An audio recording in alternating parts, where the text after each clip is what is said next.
नमस्कार साथियों, जैसा कि मैंने पिछले वाली क्लास में बताया था कि अपने राजस्थान के अंदर ऊर्जा जो डिपार्टमेंट है, एनर्जी डिपार्टमेंट, उसमें बहुत जल्दी ही टेक्निकल हेल्पर की आईटी इलेक्ट्रीशियन से जो बच्चे करते हैं उनके लिए भर्ती आने वाली है।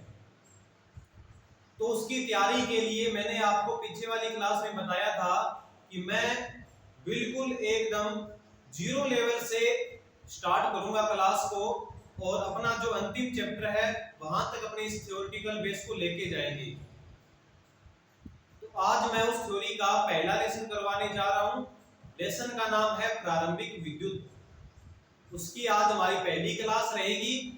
इस लेसन के अंदर हम क्या समझेंगे कि विद्युत क्या चीज होती है, विद्युत धारा क्या चीज होती है, विद्युत वाहक बल क्या होता है, और उसके अलावा एक टॉपिक आएगा हमारा प्रतिरोध का।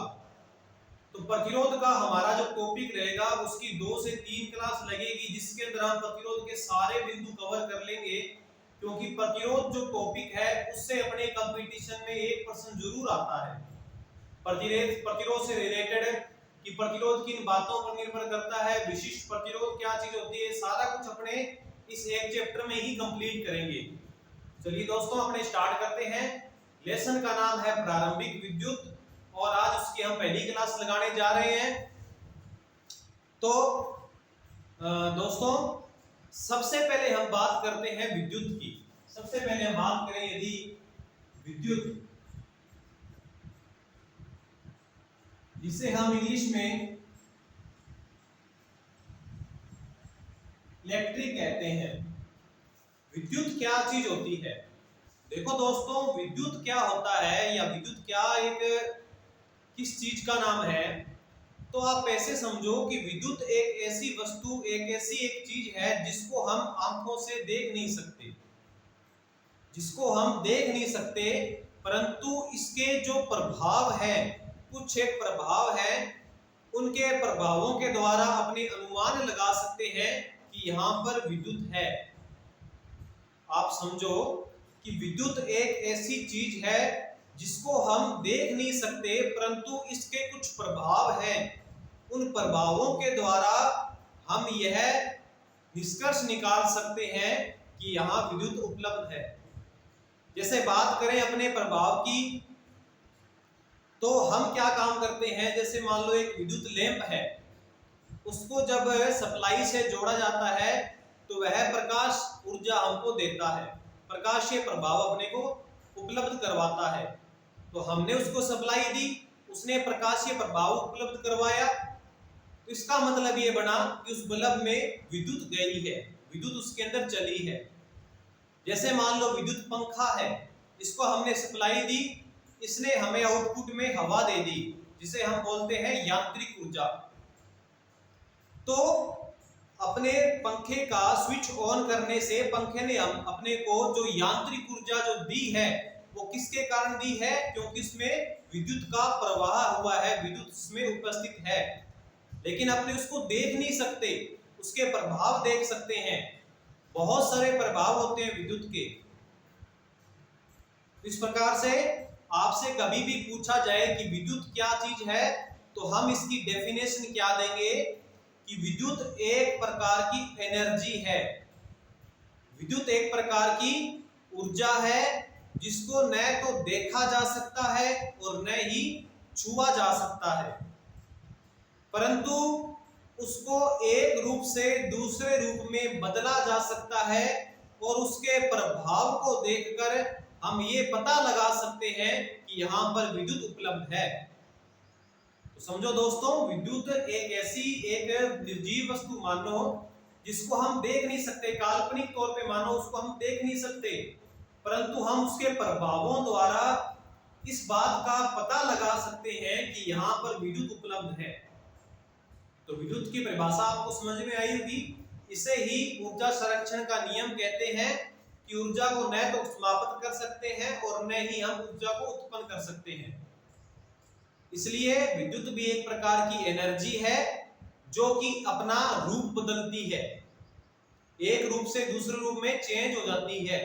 जैसे मैंने पंखे के बारे में बताया तो विद्युत किसमें चेंज हो गई, यांत्रिक रूप में चेंज हो गई, जिसने हमको हवा उपलब्ध करवा दी।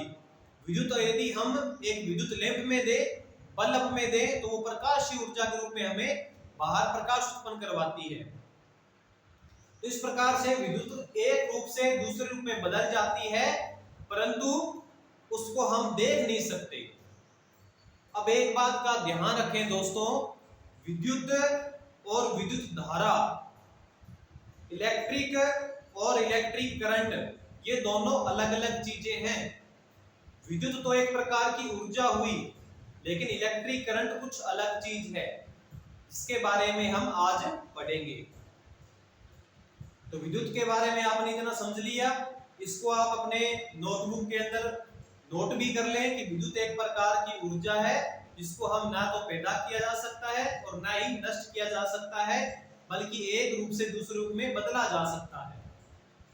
अब सबसे पहले दोस्तों, आज का जो महत्वपूर्ण टॉपिक रहेगा हमारा, वो रहेगा परमाणु। सबसे पहला जो टॉपिक रहेगा वो रहेगा हमारा परमाणु, एटम। परमाणु, परमाणु को हम समझेंगे तभी आपको आगे के जो लेसन है सारे वो समझ में आएंगे। ये हमारा बिल्कुल बेसिक टॉपिक है, इसको आपको समझना पड़ेगा, तभी आगे वाले जो चैप्टर हैं या आगे वाले जो भी टॉपिक आएंगे वो समझ पाओगे। तो परमाणु क्या चीज होती है?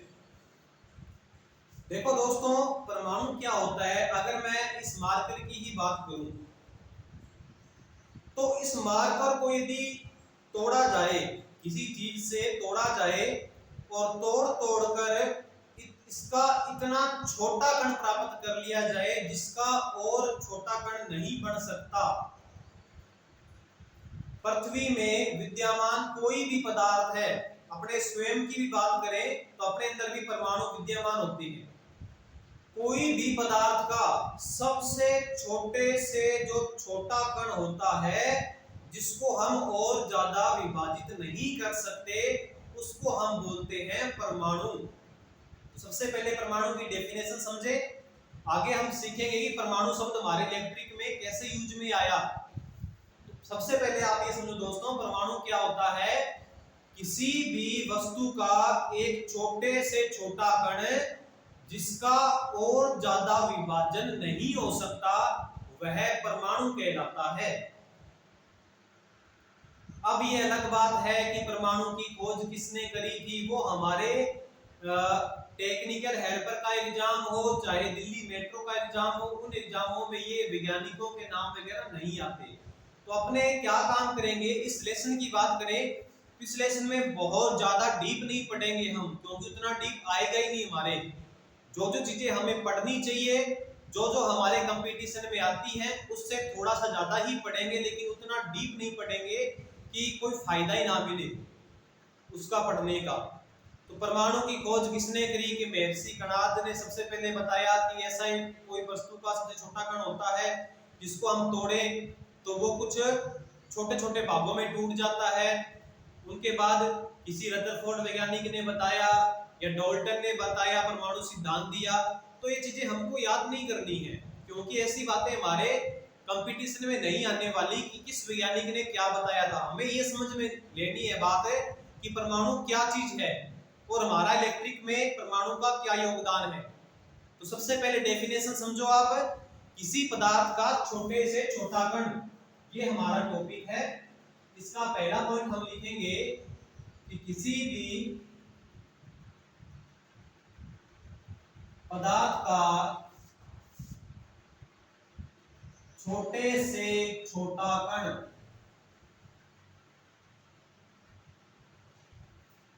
किसी भी पदार्थ का छोटे से छोटा कण परमाणु कहलाता है।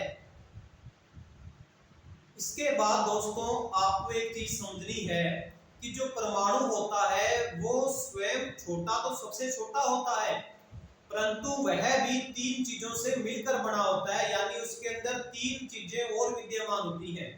तीन के अलावा भी होती है, लेकिन मुख्य रूप से तीन उसके अंदर चीजें विद्यमान होती हैं। उन तीनों के बारे में हम देखते हैं।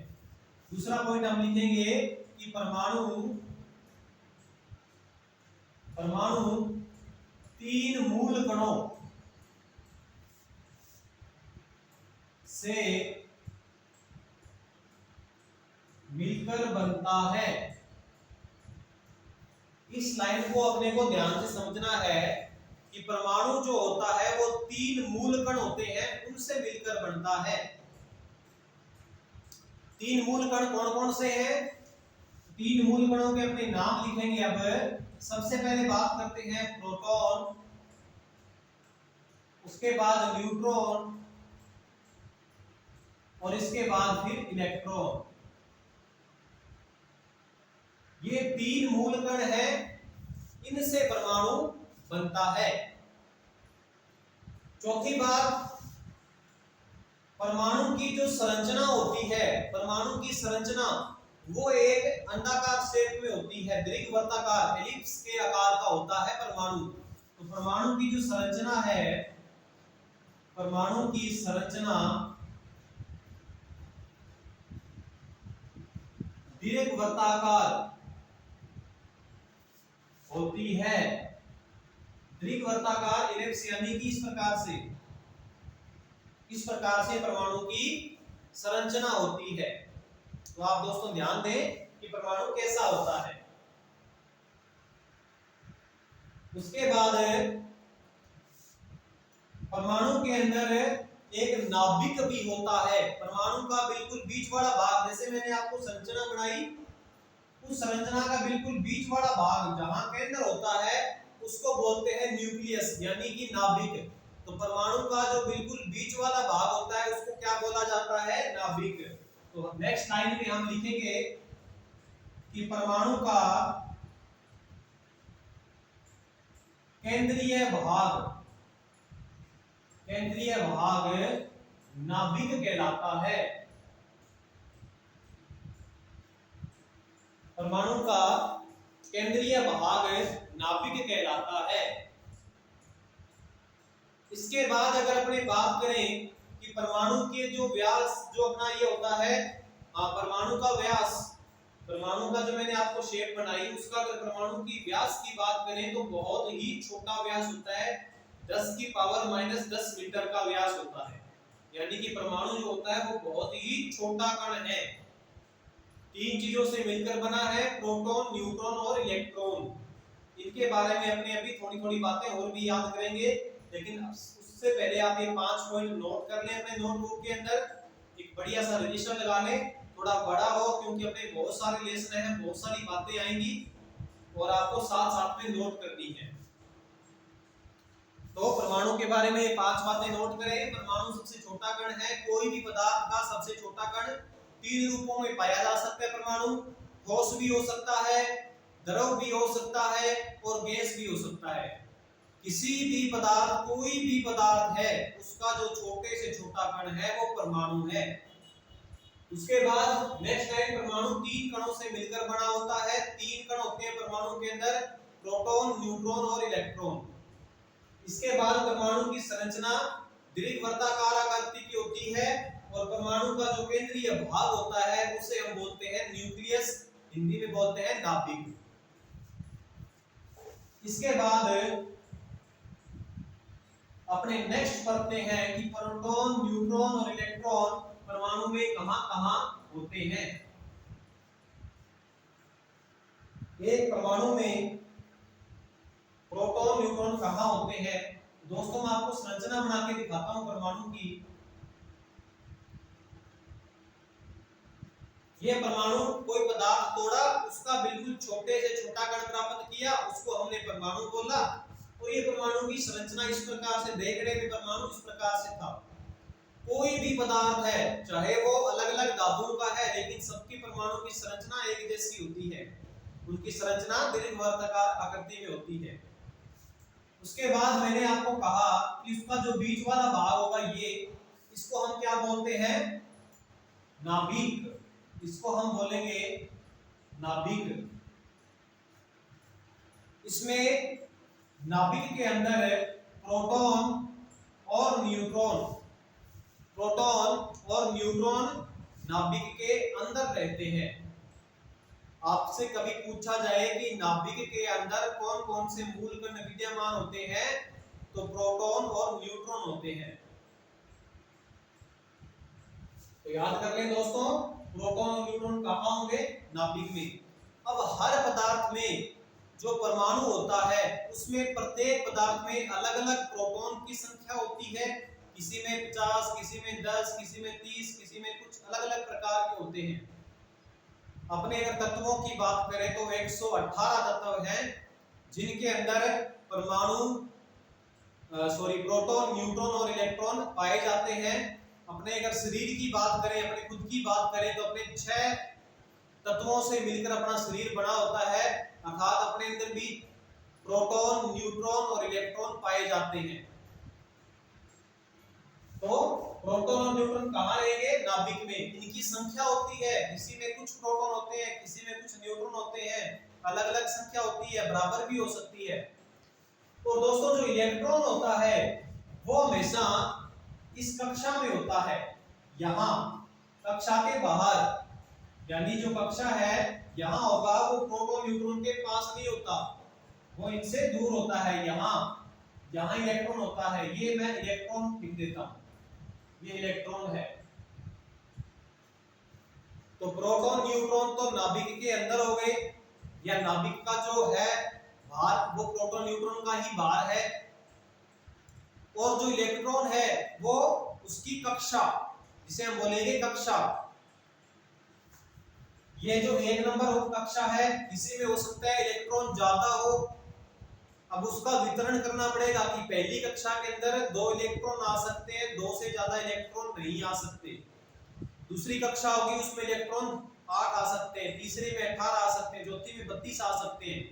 तो इस प्रकार से कक्षाओं का वितरण होता है, किसी में ज्यादा इलेक्ट्रॉन है तो फिर कक्षाएं भी ज्यादा बनेगी।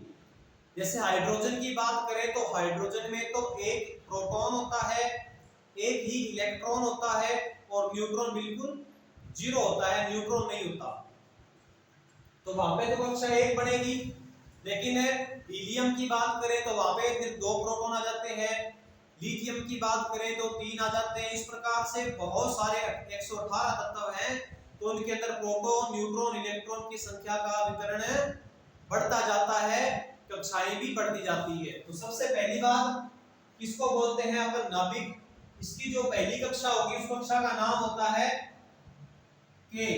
नामकरण याद कर ले, पहली कक्षा का नाम होगा के, दूसरी का नाम होता है एल, तो के एल, तीसरी होगी तो होगा एम। इस प्रकार से वितरण होता है K L M N O P Q. तो 7 प्रकार की कक्षाएं बनती हैं टोटल, और इस प्रकार से परमाणु की संरचना होती है। अगर दोस्तों मैं आपको बिल्कुल सही ढंग से चित्र बना के दिखाऊं कि परमाणु कैसा दिखता होगा, तो परमाणु ऐसा दिखता है। ये तो मैंने आपको सरल रूप बनाया, एक्चुअल में परमाणु की जो संरचना है वो ऐसे दिखती होगी, ऐसे दिखती है इस प्रकार से। और ये जो कक्षाएं हैं इनके अंदर इलेक्ट्रॉन विद्यमान रहते हैं। लेकिन समझ आए आपको, इसलिए मैंने आपको ये ऐसा चित्र बनाया, लेकिन वास्तव में परमाणु की शेप ऐसी दिखाई देती है। बहुत सारी कक्षाएं होती हैं, वो डिपेंड करता है कि तत्व किस धातु का बना है। अलग अलग धातुओं में प्रोटॉन, न्यूट्रॉन, इलेक्ट्रॉन अलग अलग होते हैं। तो प्रोटॉन, न्यूट्रॉन कहाँ रहेंगे? नाभिक में। उसके बाद जो आपको मेन बात जो याद करनी है, जो हमारे दिल्ली मेट्रो के एग्जाम में एक बार पूछी गई थी, ये दोस्तों आप साथ साथ में नोट कर ले, K L M O P Q, ये 7 कक्षाएं होती हैं। के कक्षा के अंदर अधिकतम 2 इलेक्ट्रॉन आ सकते हैं, इससे ज्यादा होंगे तो फिर एक कक्षा अलग चाहिए होगी, वो होगी एल। एल में आ सकते हैं 8, 18,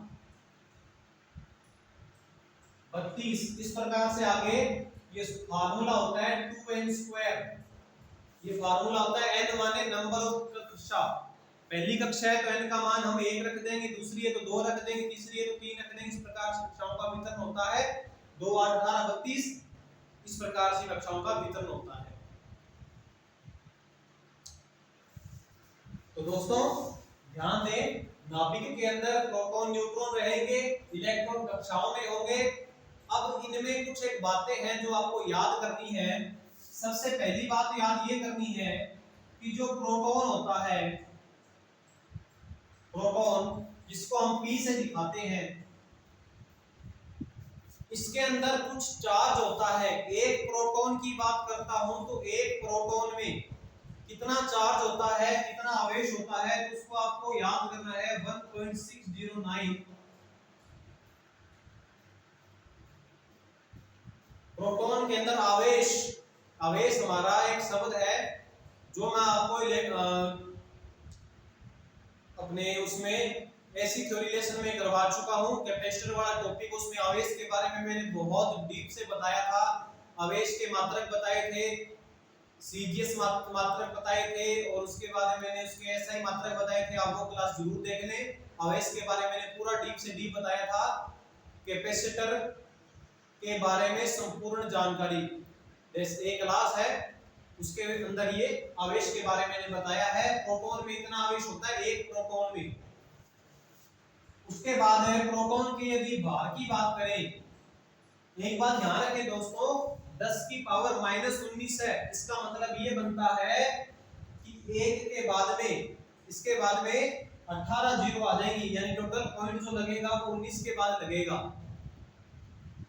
10 की पावर 19 है, इसका मतलब ये जब अपन इसको हल करेंगे तो पावर ये जब बटा में आती है तो पॉजिटिव हो जाएगी। इस प्रकार से अपन इसको हल करेंगे तो बहुत ही कम चार्ज है, यानी कि चार्ज का मान बहुत कम है। अगर इसके भार की बात करें तो 1.67 into 10 to the power 27 kilogram, यानी कि इसका भार भी बहुत ही कम है। प्रोटॉन का भार और प्रोटॉन में जो चार्ज है, इन दो आंकड़ों को आपको याद करना है। इसका चार्ज है 1.609 into 10 to the power -19 coulomb. ये चीजें आपको याद करनी है, और इसका भार भी अगर याद कर लो तो ठीक है, वरना इतना कोई इंपॉर्टेंट भी नहीं है। इसके बाद न्यूट्रॉन की बात करें, न्यूट्रॉन, तो न्यूट्रॉन में चार्ज की बात करें तो चार्ज कुछ नहीं होता, न्यूट्रॉन में कोई आवेश नहीं होता। न्यूट्रॉन का आवेश कितना होता है? 0। और इसका भार देखें यदि अपने, तो भार इसका लगभग इसके बराबर ही है, इसके बराबर ही है। यहाँ शायद 2 आता है और यहाँ 4 होता है। 1.672 और 1.674 इतना है डिफरेंस, कोई ज्यादा डिफरेंस नहीं है।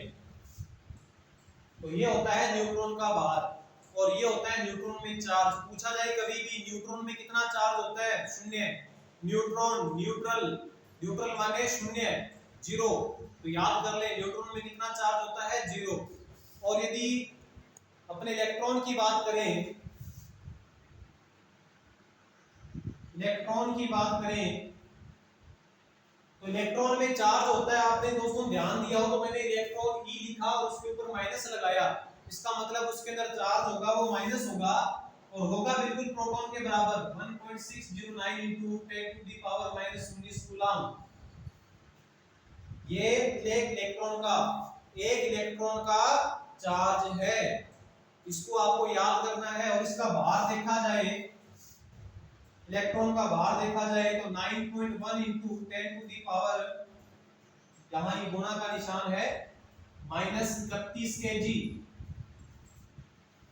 -31 kg। इसका मतलब ये बनता है कि इलेक्ट्रॉन जो होता है वो प्रोटॉन और न्यूट्रॉन से भी हल्का होता है, क्योंकि यहाँ घात -31 है, तो यहाँ पर इससे पहले यानी पॉइंट जो लगेगा वो 31 जीरो के बाद लगेगा। बहुत ही कम वेट हुआ। सबसे ज्यादा वेट अगर पूछा जाए तो न्यूट्रॉन का है, कि प्रोटॉन उससे थोड़ा हल्का है और इलेक्ट्रॉन बिल्कुल हल्का है। इस चीज को आप नोट कर ले दोस्तों। 2016 शायद अगर मेरे पास पेपर पड़ा होगा तो मैं आपको उसका एक स्क्रीनशॉट इसी क्लास में दिखाऊंगा, कि उसमें पूछा गया था कि निम्नलिखित में से सबसे हल्का कण कौन सा है? हल्का, तो हल्का देखो, एक उसमें ऑप्शन था प्रोटॉन, दूसरा था न्यूट्रॉन, तीसरा था इलेक्ट्रॉन, और एक था शायद परमाणु, कंफर्म याद नहीं है, परमाणु था शायद। तो इनमें सबसे हल्का कौन सा है? तो आप देख पा रहे हो सबसे हल्का कण कौन सा है, इलेक्ट्रॉन है। इलेक्ट्रॉन सबसे हल्का है। प्रोटॉन का जो भार है वो इलेक्ट्रॉन के भार से लगभग 1840 गुना, प्रोटॉन का जो भार है वो इलेक्ट्रॉन के भार से लगभग 1840 गुना ज्यादा है। प्रोटॉन का और न्यूट्रॉन का दोनों का ही इलेक्ट्रॉन से 1840 गुना ज्यादा है भार।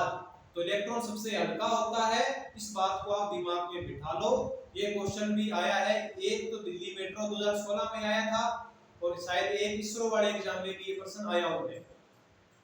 तो ऐसे छोटे छोटे क्वेश्चन ही बढ़ेंगे, उन क्वेश्चनों को अपने साथ साथ देखते जाएंगे कि कौन कौन से क्वेश्चन किस एग्जाम में आए थे, और मेरे को अगर उसका स्क्रीनशॉट मिला तो आपको वो भी साथ में दिखा दूंगा। तो दोस्तों इस चीज को आप नोट कर लें, प्रोटॉन में प्रोटॉन में चार्ज और भार, न्यूट्रॉन में चार्ज और भार और इलेक्ट्रॉन में चार्ज और भार। अब एक बात देखो दोस्तों कि आपसे यदि पूछ लिया जाए कि जो नाभिक होता है एक परमाणु का, कोई भी पदार्थ का परमाणु है उसका जो नाभिक है उसमें कौन सा चार्ज होता है, नाभिक में कौन सा चार्ज होता है, तो क्या बताओगे आप? नाभिक में कौन कौन रहते हैं? प्रोटॉन और न्यूट्रॉन। प्रोटॉन में तो चार्ज पॉजिटिव है, न्यूट्रॉन में कोई चार्ज ही नहीं है, चाहे कितने भी न्यूट्रॉन हैं उनमें कोई चार्ज नहीं है। और प्रोटॉन और न्यूट्रॉन आपस में इस प्रकार से जकड़े रहते हैं, बंधे रहते हैं आपस में और गति नहीं करते, ना तो प्रोटॉन गति करता है ना न्यूट्रॉन गति करता है, आपस में बहुत ज्यादा फोर्स होता है। उस फोर्स का मान अभी मेरे कंफर्म याद नहीं आ रहा है, करोड़ों में होता है, बहुत ज्यादा फोर्स होता है, दो करोड़ करोड़ करोड़ इस प्रकार से कुछ है। इतना इनके अंदर आपस में इतना फोर्स होता है कि ये कभी दूसरे से अलग नहीं हो सकते, प्रोटॉन और न्यूट्रॉन कभी भी अलग नहीं हो सकते। और इलेक्ट्रॉन होता है ये इन दोनों से दूर होता है, इसलिए इसको चलाया जा सकता है, गति करवाई जा सकती है, इलेक्ट्रॉन को घुमाया जा सकता है, एक कक्षा से दूसरी कक्षा में भेजा भी जा सकता है। लेकिन प्रोटॉन और न्यूट्रॉन कभी भी गति नहीं करते, आपस में बंधे रहते हैं। तो दोस्तों आपसे पूछ लिया जाए कि नाभिक का चार्ज कौन सा है तो क्या बताओगे आप? पॉजिटिव। और यदि आपसे पूछ लिया जाए कि परमाणु के अंदर कौन सा चार्ज होता है, परमाणु में कौन सा आवेश होता है, तो परमाणु का आवेश आपसे पूछा जाए शुद्ध अवस्था में, यानी जब तक आपने उसको सप्लाई नहीं दी है तब तक उसमें कौन सा चार्ज है, तो आप देख पा रहे हो कि प्रोटॉन में चार्ज और इलेक्ट्रॉन में चार्ज दोनों में बराबर है और न्यूट्रॉन में चार्ज है ही नहीं। और सबसे इंपॉर्टेंट एक बात आपको जो लिखनी है, जो मैं आगे बता भी दूंगा, कि कोई भी पदार्थ हो दोस्तों, कोई भी पदार्थ हो, चाहे वो मार्कर हो या कोई पेन हो, एक मार्कर है और एक पेन है, दोनों को तोड़ा गया और एक ऐसा दोनों का एक कण लिया जिसको और अधिक नहीं तोड़ सकते, दोनों का अलग अलग कण लिया, तो जो मार्कर का जो कण है उसमें जो जितने भी प्रोटॉन हैं उतने ही इलेक्ट्रॉन होंगे। ये पक्की बात है, एकदम फिक्स है, जितने प्रोटॉन होंगे उतने ही इलेक्ट्रॉन होंगे, चाहे वो कौन सा भी पदार्थ हो। प्रोटॉनों की संख्या और इलेक्ट्रॉनों की संख्या सदैव ही बराबर रहती है। Proton is equal two electron, और प्रोटॉन में जितना चार्ज होगा उतना ही इलेक्ट्रॉन में होगा, लेकिन दोनों में विपरीत चार्ज है, एक में धनात्मक है दूसरे में ऋणात्मक है। इसका मतलब ये बनता है कि पूरे परमाणु की बात की जाए तो कोई भी चार्ज नहीं होता, परमाणु क्या होता है? न्यूट्रलाइज होता है, आवेश रहित होता है, नो चार्ज। आपसे पूछ लिया जाए कि एक स्वतंत्र अवस्था में परमाणु में कौन सा चार्ज होता है, कितना चार्ज होता है, तो आप क्या बताओगे? उत्तर क्या बताओगे? शून्य, कोई चार्ज नहीं होता। दोस्तों याद रखें कि परमाणु के अंदर कोई चार्ज नहीं होता है, इस बात को आप याद कर ले। क्यों नहीं होता है? क्योंकि यदि किसी में 5 प्रोटॉन है तो 5 ही इलेक्ट्रॉन होंगे, ठीक है एकदम। 5 में एक में इतना है तो तो 5 में भी कितना होगा वो मल्टीप्लाई कर देंगे। इसी प्रकार से इलेक्ट्रॉन का मल्टीप्लाई कर देंगे, दोनों का मान बिल्कुल क्या आएगा, बराबर आएगा, लेकिन आपस में जो निशान होगा वो विपरीत होगा, तो आपस में कैंसिल कर देंगे एक दूसरे को, और टोटल जो चार्ज आएगा वो कितना आएगा, 0। लेकिन जब इनमें कोई बल लगाया जाता है, इस परमाणु के ऊपर कोई बल लगाया जाता है, बाह्य रूप से कोई बल लगाएंगे, कोई प्रेशर लगाएंगे, जिसे हम बोलते हैं इलेक्ट्रिक प्रेशर, कोई बल लगाया जाएगा या इलेक्ट्रिक कोई प्रेशर लगाया जाएगा, तो क्या होगा दोस्तों, ये जो इलेक्ट्रॉन है, या मान लो ये एक इलेक्ट्रॉन है, वो क्या काम करेंगे, यहां से निकल जाएंगे, अपनी कक्षा को छोड़ देंगे। ये मैं बहुत इंपॉर्टेंट बात बता रहा हूं, आपको समझनी है कि क्या होता है कि ये मान लो कोई परमाणु है, बिल्कुल न्यूट्रलाइज है, क्योंकि जितने प्रोटॉन उतने ही इलेक्ट्रॉन, दोनों में चार्ज भी क्या है, बराबर है, और इसलिए क्या होगा कि इसमें कोई भी चार्ज बराबर है, मतलब करंट का फ्लो बिल्कुल नहीं होगा। लेकिन क्या होता है कि इसमें कोई प्रेशर लगाया जाता है, कुछ विद्युत दबाव लगाया जाता है, जिसके कारण क्या होता है, ये जो इलेक्ट्रॉन है, मान लिया ये इलेक्ट्रॉन अपनी कक्षा छोड़कर बाहर निकल जाएगा, बाहर ही निकल जाता है अपनी कक्षा छोड़कर। तो अब देखो कितने इलेक्ट्रॉन रह गए, मान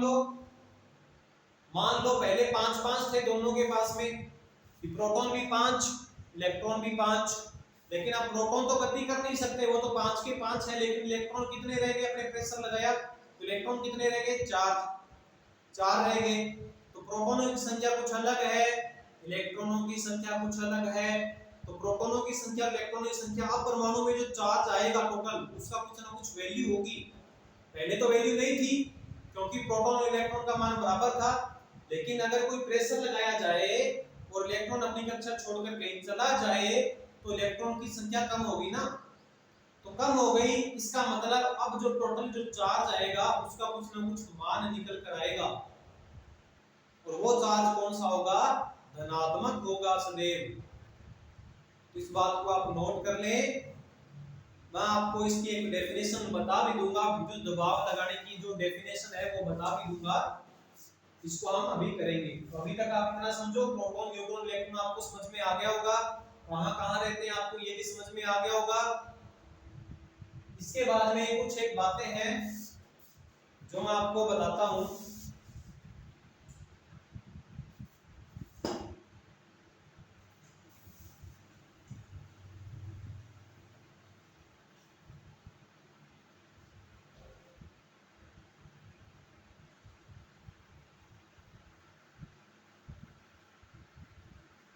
अब देखो दोस्तों, परमाणु की ही आगे अपने और चर्चा करते हैं। तो परमाणु के बारे में मैं कुछ आपको एक इंपॉर्टेंट बात बताता हूं कि मान लिया किसी के अंदर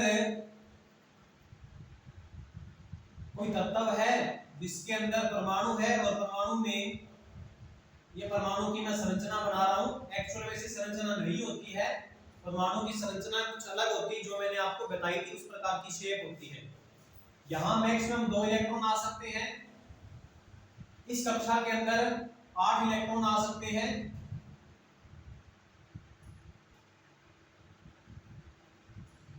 और मान लो यहां आ गए 2, यहां आ गए 2,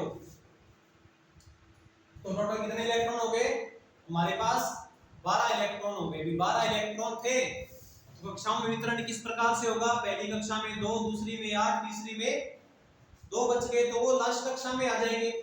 के में कितने इलेक्ट्रॉन आ गए, के में इलेक्ट्रॉन आ गए 2, एल में कितने आ गए 8, और एम में कितने आ गए 2, जबकि इसमें आ सकते थे 18, यानी 16 का अभी भी इसमें स्थान बड़ा है। लेकिन तत्व भी ऐसा है जिसके अंदर इलेक्ट्रॉन ही टोटल 12 है, उसके परमाणु में इलेक्ट्रॉन ही 12 है, तो लास्ट कक्षा में कितने आ गए, 2 इलेक्ट्रॉन आ गए। अब एक बात को ध्यान से सुनो दोस्तों, और अगर इतना लगभग 34 मिनट की क्लास हो चुकी है, 34 मिनट अगर आपको समझ में आया है और आगे समझना चाहते हैं, थोड़ा सा गेम लेकर पॉज करके वीडियो को दोबारा फिर से स्टार्ट करें, ताकि क्योंकि मैं आगे जो बात बताने वाला हूं वो इंपॉर्टेंट बहुत है, और वहीं से अपनी इलेक्ट्रिसिटी की शुरुआत होती है। प्रोटॉन न्यूट्रॉन इलेक्ट्रॉन समझा आपने, अब आप समझोगे कि ये जो तीसरी कक्षा है m, इसके अंदर जो ये 2 इलेक्ट्रॉन जो रह गए हैं, क्योंकि इसकी कक्षा पूरी नहीं हुई है, इसकी कक्षा के अंदर 18 इलेक्ट्रॉन आ सकते थे, परंतु लास्ट कक्षा में आए कितने हैं? 2, यानी 16 अभी भी आ सकते हैं, लेकिन आ नहीं पाए क्योंकि इसके अंदर इलेक्ट्रॉन ही इतने थे। तो दोस्तों इन इलेक्ट्रॉनों को बोलते हैं मुक्त इलेक्ट्रॉन। इन इलेक्ट्रॉनों का आपको नाम पता होना चाहिए, मुक्त इलेक्ट्रॉन या फ्री इलेक्ट्रॉन। मुक्त इलेक्ट्रॉन या फ्री, फ्री का मतलब ये फ्री है, इन पे बल लगाओगे तो ये अपना जो कक्षा है उसको छोड़कर कहीं और चले जाएंगे। फ्री है, ये कहीं भी जा सकते हैं। लेकिन ये जो इलेक्ट्रॉन है ये फ्री नहीं है, क्योंकि इनकी कक्षा तो पूरी बढ़ी हुई है, इनकी कक्षा तो पूरी बढ़ी हुई है, इसलिए अपने ये जो है ये फ्री इलेक्ट्रॉन, इनको अपने वैलेंस इलेक्ट्रॉन भी बोल सकते हैं। बिल्कुल लास्ट कक्षा में जो इलेक्ट्रॉन होते हैं उसको अपने वैलेंस इलेक्ट्रॉन भी बोल सकते हैं और मुक्त इलेक्ट्रॉन भी बोल सकते हैं। तो दोस्तों आपको समझ में आया होगा कि मैंने मुक्त इलेक्ट्रॉन या फ्री इलेक्ट्रॉन क्यों बोला, क्योंकि इसकी कक्षा पूरी नहीं है, तो इस पे अगर कोई बल लगाया जाए तो ये जो लास्ट वाले 2 हैं ये अपना स्थान ही छोड़ देंगे। इनकी कक्षा ही पूरी नहीं है, कक्षा पूरी नहीं है तो अपना ये स्थान छोड़कर कहीं और जा सकते हैं, किसी और की कक्षा पूरी करने के लिए जा सकते हैं। अगर वहां भी कक्षा पूरी नहीं होगी तो ये फिर घूमने के लिए स्वतंत्र हो जाएंगे, कहीं भी चल सकते हैं। कोई डायरेक्शन होगी, उस डायरेक्शन में ये फिर गति करने लग जाएंगे, लेकिन उसके लिए क्या लगाना पड़ेगा? पहले बल लगाना पड़ेगा। ऐसे गति नहीं करेंगे, ऐसे तो ये पड़े रहेंगे, लेकिन गति करवाने के लिए क्या लगाना पड़ेगा? एक इलेक्ट्रिक प्रेशर लगाना पड़ेगा। तो मैं आपको अभी तो ये बताना चाह रहा हूं कि आप मुक्त इलेक्ट्रॉन या वैलेंस इलेक्ट्रॉन की डेफिनेशन समझ लें कि किसी पदार्थ के जो परमाणु है उसकी अंतिम कक्षा यदि पूरी नहीं है, कुछ इलेक्ट्रॉन बचे हुए हैं, तो वो इलेक्ट्रॉन कहलाते हैं फ्री इलेक्ट्रॉन, क्योंकि वो अब गति करने के लिए फ्री है, कहीं भी जा सकते हैं। अपना ये जो परमाणु का जो स्थान है, अपना खुद का परमाणु छोड़कर किसी और परमाणु में जा सकते हैं, फ्री है वो, इसलिए इसका नाम क्या दिया गया? Free electron. तो उम्मीद आपको फ्री इलेक्ट्रॉन की परिभाषा समझ में आई होगी। फ्री तभी ही बोला जाएगा जब तक उसकी कक्षा पूरी नहीं है। जब कक्षा उसकी पूरी हो गई, यहाँ 18 इलेक्ट्रॉन आ गए, तो फिर इसकी कक्षा पूरी हो गई, तो अब ये फ्री इलेक्ट्रॉन नहीं कहलाएंगे। तो दोस्तों ये होते हैं फ्री इलेक्ट्रॉन। इसके बाद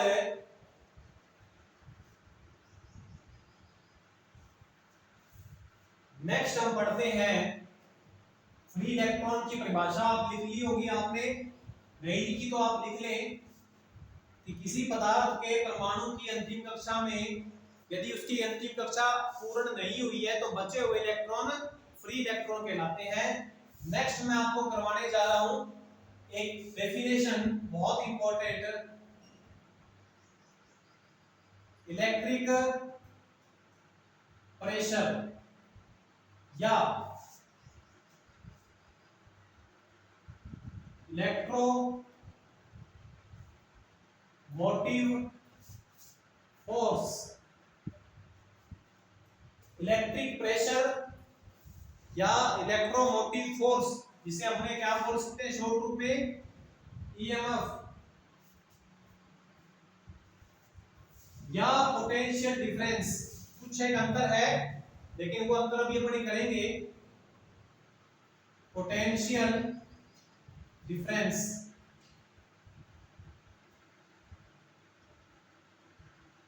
ये तीनों चीजें क्या है?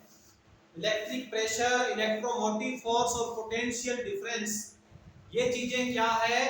तो आप समझो दोस्तों, ये कोई चीज का, कोई पदार्थ का परमाणु है, इसमें 2 इलेक्ट्रॉन है और माना इसमें अंतिम कक्षा में 1 इलेक्ट्रॉन आए, जबकि आ सकते थे 8।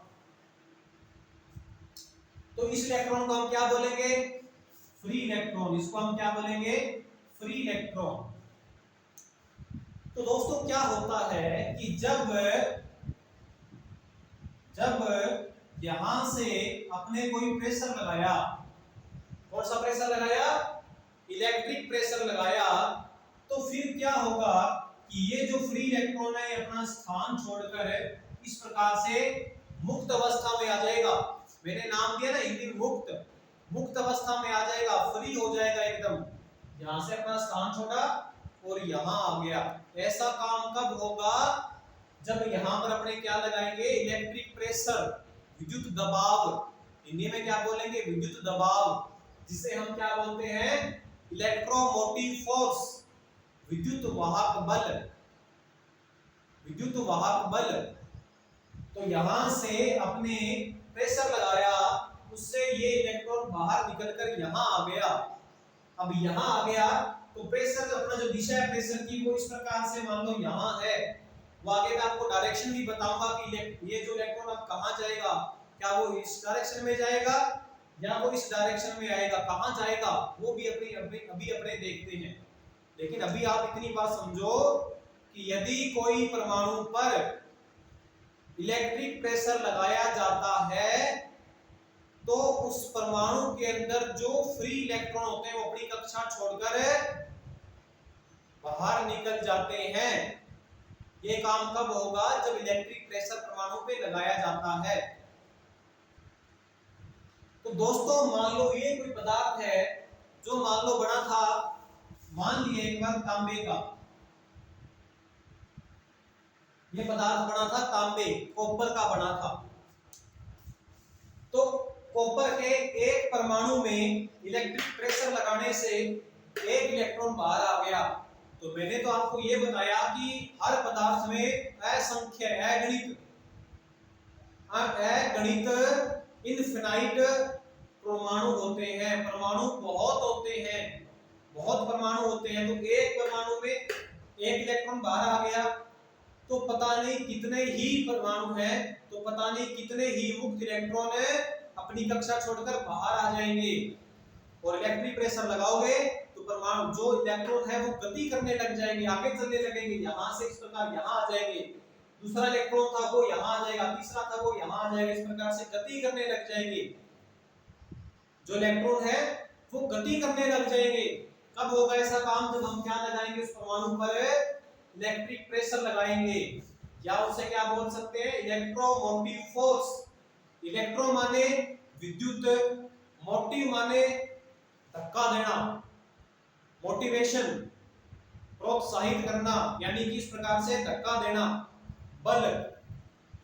तो इलेक्ट्रॉन को धक्का देकर जो बल लगाया जाता है, जो इलेक्ट्रॉन को अपनी कक्षा से बाहर निकलवा देता है, उसे बोलते हैं हम इलेक्ट्रोमोटिव फोर्स या इलेक्ट्रिक प्रेशर।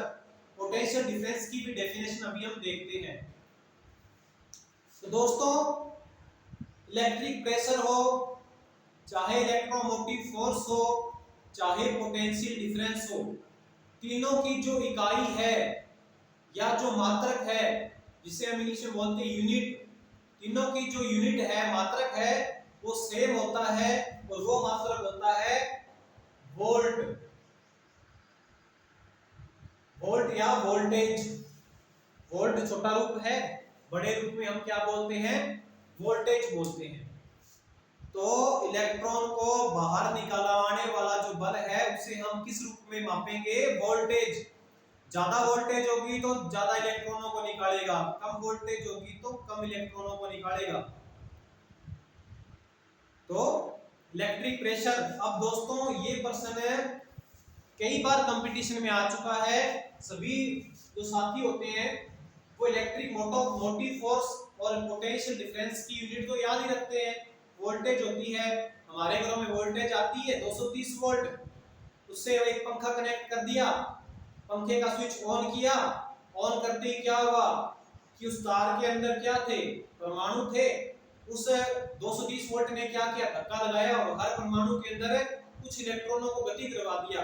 ये तो मैंने एक की बात की, हो सकता है 2 3 कितने मुक्त हो पता नहीं है, हर पदार्थ में फिक्स होते हैं।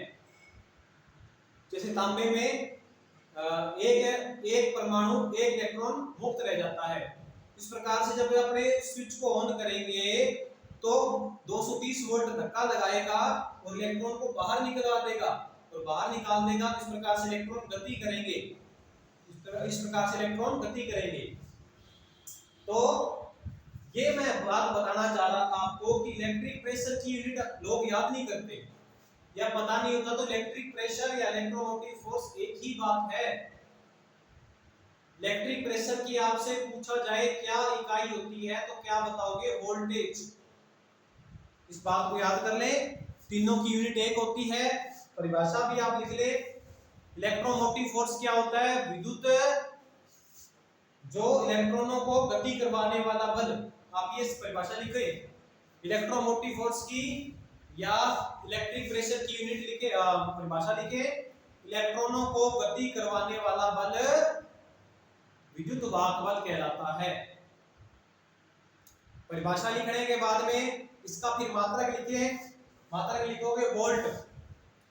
अब वोल्ट का एक सूत्र और होता है जो मैं आपको आगे भी बताऊंगा कि वोल्ट को हम ऐसा भी लिख सकते हैं, वोल्ट बराबर है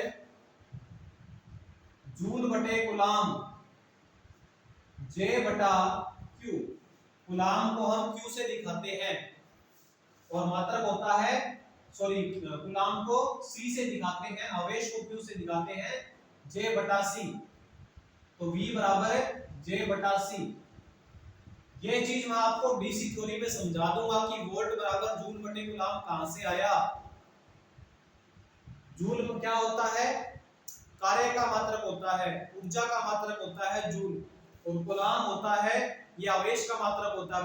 अभी देखेंगे कि आवेशों का चलना और चलाने के लिए जो ऊर्जा चाहिए, और ऊर्जा में उस आवेश का भाग दे देंगे तो वोल्ट आता है। अभी आपको मैं समझा भी दूंगा। तो दिल्ली मेट्रो के एग्जाम के अंदर मैं आपको उसका स्क्रीनशॉट भी दिखाऊंगा जिसमें पूछा गया था कि 1 वोल्ट बराबर क्या होता है? 1 volt is equal two joule बटे कूलाम। ये ऑप्शन में था जूल बटे कूलाम, तो ये भी आप याद कर लें दोस्तों, जूल बटे कूलाम। किसका मात्रक है? इन तीनों का।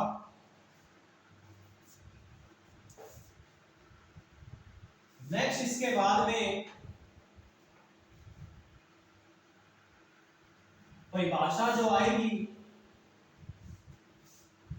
वो आएगी इलेक्ट्रिक करंट, विद्युत धारा।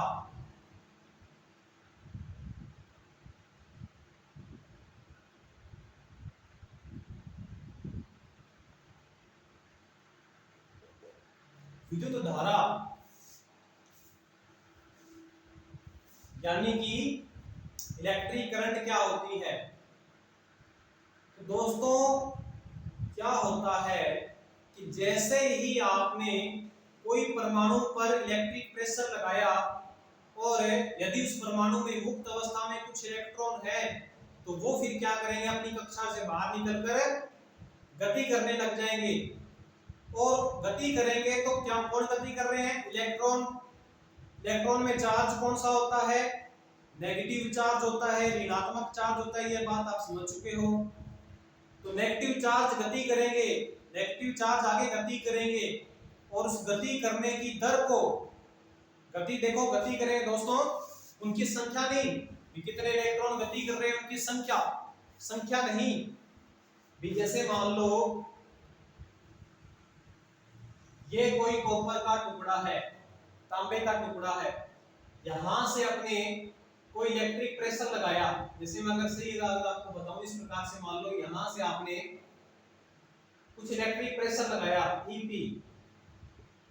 कुछ इलेक्ट्रिक प्रेशर लगाया, उसके कारण क्या हुआ?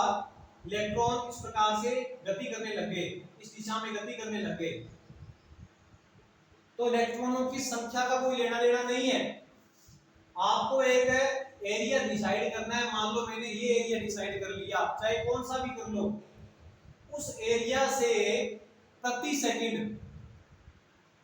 सेकंड जो चार्ज जो निकल रहा है, यानी जो इलेक्ट्रॉन निकल रहा है, उसकी दर, आवेश प्रवाह की दर को हम बोलते हैं विद्युत धारा। इसका प्रतीक होता है, विद्युत धारा का प्रतीक I। बच्चे विद्युत धारा का प्रतीक C दिखा देते हैं, करंट, गलत हो जाएगा। विद्युत धारा का प्रतीक क्या होता है? I। स्मॉल I भी लिख सकते हो, बड़ा I भी लिख सकते हो। ठीक है दोस्तों, तो इसकी परिभाषा क्या बनाओगे? इलेक्ट्रॉनों या आवेशों, एक ही बात है, इलेक्ट्रॉन में नेगेटिव चार्ज होते हैं, नेगेटिव आवेश होता है। इलेक्ट्रॉनों या आवेशों के प्रवाह की दर, दोस्तों ये परिभाषा कई बार कंपटीशन में आ चुकी है। मैं आपको जितने भी लेसन करवाऊंगा मैं बताता रहूंगा कि कौन कौन सी बातें कंपटीशन में आ चुकी है। ये बात आ चुकी है बहुत बार, इलेक्ट्रॉनों या आवेशों के प्रवाह की दर को कहा जाता है, तो क्या कहा जाता है? विद्युत धारा। दर को क्या कहते हैं? विद्युत धारा, इलेक्ट्रिक करंट कहते हैं।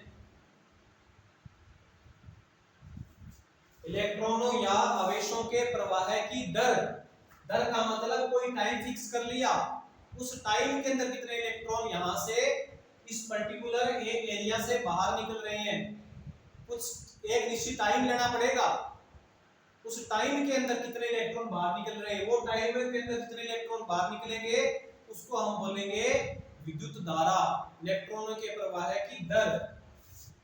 इसकी एक सूत्र बनता है यहां से, I बराबर है इलेक्ट्रॉन या आवेश, आवेश का प्रतीक होता है Q के प्रवाह की दर, दर माने टाइम से भाग देना है, तो I बराबर Q बटा T,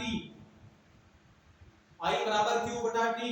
यहां से ये सूत्र भी बना सकते हैं, Q बराबर है IT, वजन गुणा करके क्रॉस मल्टीप्लाई करके Q बराबर है IT, और Q बराबर IT से तो बहुत सारे सवाल आते हैं हर कंपटीशन में। एक सवाल तो लगभग आ ही जाता है जिसमें अपने को I का मान बताया जाता है, टाइम का मान बताया जाता है और चार्ज का मान पूछा जाता है। तो ये फार्मूला ऐसे बना है, आवेश के प्रवाह की दर, आवेश माने Q, दर माने टाइम का भाग देना, टाइम माने T। अब अपने इसके बात करते हैं मात्रक की, मात्रक विद्युत धारा का मात्रक।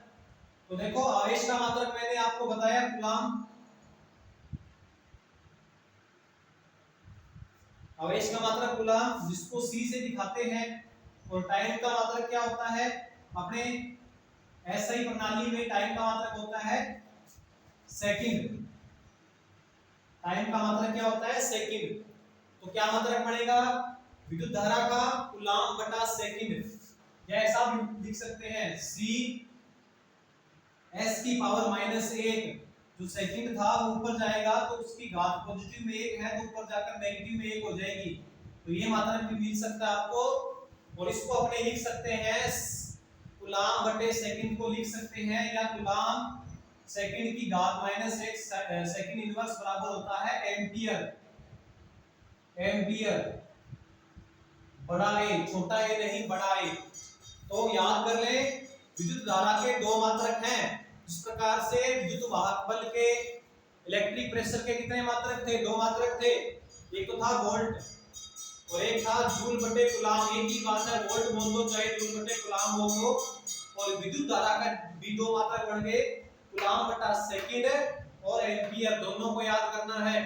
बच्चे एम्पियर तो याद रखते हैं, कूलाम बटा सेकंड याद नहीं रखते, फिर वो ये ऑप्शन में आ गया और ये नहीं आया तो फिर कंफ्यूज हो जाओगे। धारा का मात्रक क्या होगा? कूलाम बटा सेकंड, या फिर क्या बोलेंगे? एम्पियर। एम्पियर का प्रतीक ए, बड़ा ए, छोटा ए किसके लिए होता है? क्षेत्रफल के लिए, एरिया। तो ये होता है विद्युत धारा। यहां से इलेक्ट्रिक प्रेशर लगाया, जो मुक्त इलेक्ट्रॉन थे वो गति करने लग गए। अब एक बात है दोस्तों, यदि किसी परमाणु के अंदर मुक्त इलेक्ट्रॉन है ही नहीं, उसकी कक्षा पूरी पूरी एकदम 2 8 18 पूरे, कोई भी ऐसा पदार्थ हो जिसकी कक्षा पूरी हो, कोई मुक्त इलेक्ट्रॉन नहीं पाया जाए, उसमें यदि इलेक्ट्रिक प्रेशर लगाएंगे तो क्या होगा? क्या उसमें करंट चलेगी? क्या उसमें इलेक्ट्रॉन गति करेंगे? तो नहीं करेंगे। कुछ सीमा तक इलेक्ट्रिक प्रेशर का कुछ एक मान होगा, वहां तक तो नहीं करेंगे, लेकिन इलेक्ट्रिक प्रेशर का मान बढ़ाते रहेंगे बढ़ाते रहेंगे बढ़ाते रहेंगे, तो एक ऐसी पोजीशन जरूर आ जाएगी जहां जाकर फिर इलेक्ट्रॉन गति करने लग जाएंगे। तो सामान्यतः तो क्या होता है, जिसकी कक्षा पूरी होती है, जिस पदार्थ में जिस परमाणु की कक्षा पूरी होगी, उसमें क्या होगा कि इलेक्ट्रॉन गति नहीं करेंगे। इसलिए नहीं करेंगे क्योंकि आप प्रेशर लगाते रहो लेकिन उसमें मुक्त इलेक्ट्रॉन है ही नहीं, टाइटली आपस में वो बंधे हुए हैं, गति नहीं करेंगे। लेकिन जब इलेक्ट्रॉन मुक्त होंगे तब इनमें प्रेशर लगाया जाएगा तो वो अपनी कक्षा छोड़कर अपनी जगह छोड़ देते हैं और बल लगाने से फिर वो इलेक्ट्रॉन गति करते हैं। तो ये बात आप याद रख ले, जिसकी कक्षा पूरी होगी चाहे उसमें इलेक्ट्रिक प्रेशर अपने लगा रहे हैं तो भी इलेक्ट्रॉन गति नहीं करेंगे। तो ये होता है विद्युत धारा। इसके बाद में दोस्तों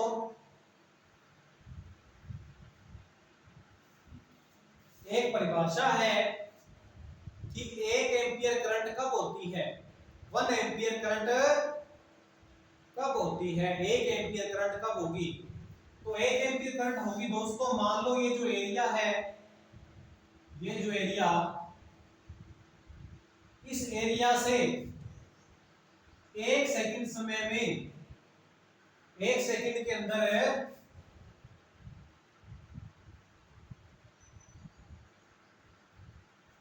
1 सेकंड समय में यदि 6.28 × 10⁻18 इलेक्ट्रॉन गति कर जाए 1 सेकंड समय में, इस एरिया से इतने इलेक्ट्रॉन गति कर जाए 1 सेकंड के अंदर, तो हम ये मानेंगे कि करंट का मान कितना है, 1 एम्पियर है।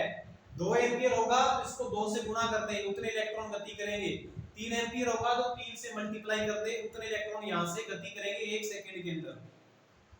अभी तक ये क्वेश्चन आया नहीं है कि 1 एम्पियर करंट गुजारने के लिए कितने इलेक्ट्रॉनों की आवश्यकता होगी प्रति सेकंड, लेकिन कभी आ जाए तो ये आंकड़ा याद कर लो, इतने इलेक्ट्रॉन 1 सेकंड में गति कर जाए तो इसका मतलब है उसके अंदर धारा का मान कितना होगा, 1 एम्पियर होगा।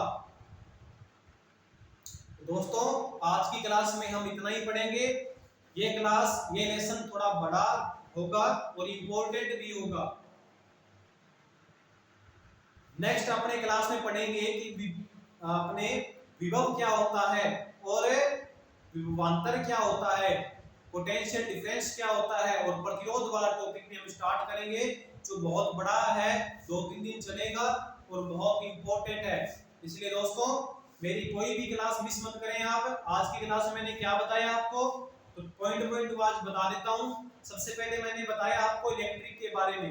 इलेक्ट्रिक एक प्रकार की एनर्जी है जिसको हम कोई भी प्रभाव के रूप में देख सकते हैं, परंतु उसको हम अनुभव कर सकते हैं, देख नहीं सकते।